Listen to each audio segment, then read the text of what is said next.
And October is just around the corner. It is Domestic Violence Awareness Month.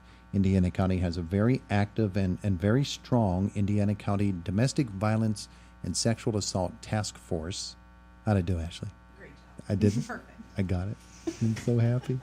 Ashley Pisarcik, Jenna Petrone, Whitney Carmichael in the studio with us this morning. Ashley, you, of course, have been here in support of this cause I think every single year since we've done it. Yeah, it's been a while. I've been with the task force about 8 years. Yeah. And president about the last year. Yeah, and Jenna and Whitney, we've had you both in the studio before too, haven't we? Yep. Yeah. I thought so.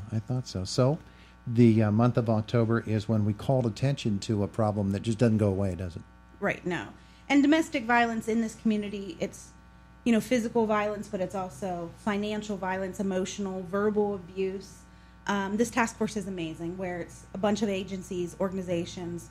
We have law enforcement, other agencies involved, that we're all here for the same reason, to bring awareness to this issue and hopefully to work together to decrease it happening, and also to provide support and awareness for this community that if you're going through something like this, you don't have to go through it alone. Yeah. Now, we've talked with you before in the past about what you do in your everyday life and what you do as a career and how this issue touches that.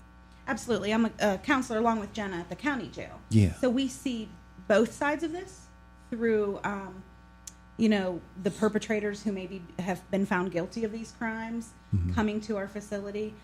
They're coming back to our community. These are people that we live with. So it's how can we help bring awareness to this on the inside and outside of jail, so that when they're back in our community, they make other choices. They reach out for help with anger management, with drugs or alcohol.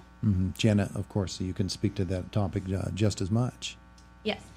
And we also, inside the jail, we also work with victims of domestic violence as well. And we work very closely with the Alice Paul House, who come in and offer victim services to any person who has been a victim of those crimes. Yeah. And sometimes we don't think of that as someone who is incarcerated, Right. also being a victim of domestic violence. Right. But they are. Yeah. And many times, of course, when they do get out and they are free once more, they get back involved with the people with whom they had the altercations, whatever the incidents were, the difficult relationship was. And I'm sure you're very both concerned with how it develops from that point forward. And I'm sure as well that it's case by case, isn't it? Absolutely, and I think that's where this task force can address as much as we can issues like the care centers on our task force. They deal with the children in these homes. IUP is really involved because students sometimes are victims and perpetrators. So we try to work together as a task force. Like, let's identify these issues in our community and how can we work together to help eliminate violence in our little corner of the world, Indiana County. Yeah. Whitney Carmichael, let's get your perspective on all of this.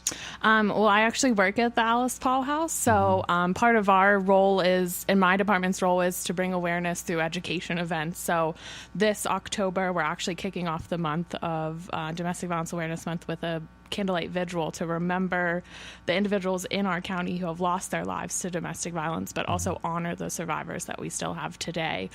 So that event's going to be held at the old sheriff's house in front of it on North 6th Street at 6 p.m. on October 2nd next week. Interesting location. Why did you choose that location? We've done it in a couple of different locations, but last year we wanted to have it somewhere more prominent uptown. And unfortunately, we can't have actual candles on courthouse property. And we wanted to actually be able to have candles and remember those individuals. And First Commonwealth has been gracious enough to offer us that space in front of the old sheriff's house. Alice Paul House, of course, is right there on the battle lines of this issue and many other issues around Indiana County. And for many, many years, of course, folks have said, boy, Alice Paul House, without that organization, think of what this community would be like. It's so wonderful that you're there. And now you're getting new digs. Yes, hopefully soon. Hopefully soon, as you continue your very vital work. It's good to know that people recognize how important you are to this community. We're super grateful. It wouldn't be without the community support that we could continue the work that we do because we're able to offer our services at no cost to the victim survivors that come in. So without that community support, whether it's through donations of money or donations of actual goods that we can give to our survivors, I don't think that we'd be able to continue to operate the way that we do. And for folks who don't know, the way that you operate is fantastic because there's somebody there to answer the phone 24 hours a day. Yeah, we have someone available to answer questions, to help that victim through any crisis that they have, along with victim advocates that are on call 24 hours a day, 365 days a year, to actually be present at a police station, at the hospital, through an interview with the police, through a forensic rape exam with our victims and survivors, so they don't have to face this victimization alone. Specially trained and highly trained. Correct. Yeah. What's the phone number people need to call? The number to reach us is 724-349-4444. Easy to remember, 349-4444. Let's get back to our ladies, Jenna and Ashley, at the other microphone here this morning, and talk about how you go about the rehabilitation of somebody who has been involved in domestic violence and the measures of success that you can have. It's very difficult, isn't it? Absolutely, and it's nothing I can sit here and give you statistics for either.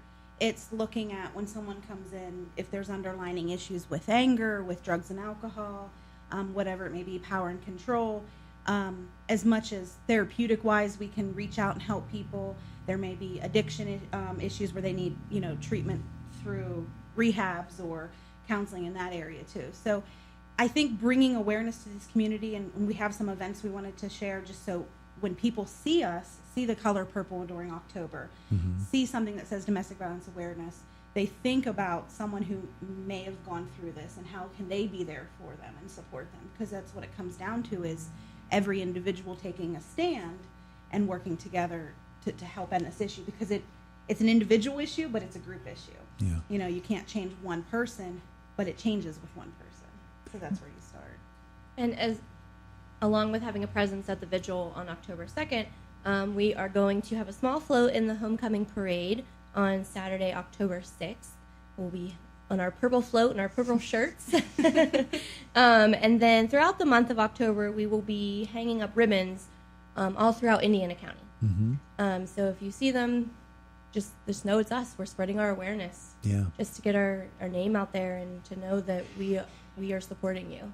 Yeah. And if I can add, the Alice Pulse is actually having one other event this month. And on October 13th at Mack Park, we're holding our annual Bark Against Violence, which is an awareness campaign for people and pets, because we see oftentimes individuals don't want to leave their domestic violence situations because they're afraid to leave their pets and their children behind, or they don't have anywhere for them to go. So we're also raising awareness that is a correlation that we see in our county as well. Well, that's also raises a very important point when it comes to domestic violence. Is it's not just the altercation or the relationship between someone who is abusing and someone who is being abused physically, that there are a whole bunch of people affected in a whole bunch of different ways, and the children are a big part of this whole equation. Absolutely, and I think there's such an impact.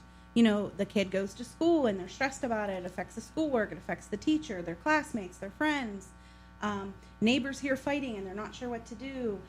Reach out, reach out to that person, reach out to the local law enforcement. Many of our officers are trained to handle these situations with compassion as well as following the law. Yeah. So it's spreading awareness that don't be scared to speak up and ask questions and offer support for people, because that's how we're going to start seeing a change in this community. We certainly will. And it's taken a long time, I think, just to get to this point where we're finally shedding a little bit of light on something that has really been a hidden problem for a lot of people. But that light needs to shine a little brighter, doesn't it? Absolutely. Yeah. Ladies, thanks so much for coming in. Thank you so much Thank for having you. us. Whitney, give the date again. Is October the vigil is on October 2nd at 6 p.m. and our other events on October 13th at noon at Mack Park. Okay, very good. And Jenna, you said We'll be in the homecoming parade. the homecoming October parade. That was the other thing I was trying to remember. Very good. And then you'll see our ribbons around the community the whole month of October. Very good. Ladies, thanks so much. Thank you for having us. Thank you. It is the voice of Indiana County, WCCS, AM 1160, 101.1 FM.